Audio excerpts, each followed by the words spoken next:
পবিত্র ঈদুল ফিতর উপলক্ষে মুকসুদপুর কাশিয়ানী সহ দেশবাসীকে আন্তরিক শুভেচ্ছা ও অভিনন্দন জানিয়েছেন গোপালগঞ্জ ১ আসনের সংসদ সদস্য ও বিএনপির জাতীয় নির্বাহী কমিটির সহ সাংগঠনিক সম্পাদক সেলিমুজ্জামান সেলিম। তিনি বলেন, পবিত্র ঈদুল ফিতর শুধু আনন্দের উৎসব নয়, এটি ত্যাগ, সংযম ও আত্মশুদ্ধির এক মহান শিক্ষা।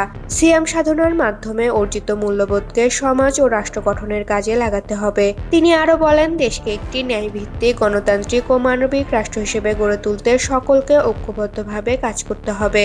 ঈদের এই পবিত্র মুহূর্তে আমাদের প্রত্যয় হতে হবে দেশের মানুষের অধিকার প্রতিষ্ঠা, সামাজিক ন্যায় বিচার নিশ্চিত করা এবং সুবিধাবঞ্চিত ও হতদরিদ্র মানুষের পাশে দাঁড়ানো। ধনী গরিব ভেদাভেদ ভুলে পারস্পরিক সহমর্মিতা ও ভ্রাতৃত্ববোধ জোরদারের আহ্বান জানান তিনি।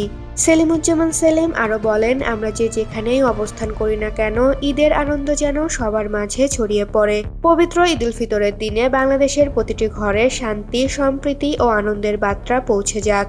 ঈদুল ফিতর উপলক্ষে মুকসুদপুর কাশিয়ানী সহ দেশ ও বিশ্বের সকল মুসলমানকে আন্তরিক শুভেচ্ছা ও ঈদ মোবারক জানান সেলিমুজ্জামান সেলিম। ঋতুপর্ণা, জনকণ্ঠ।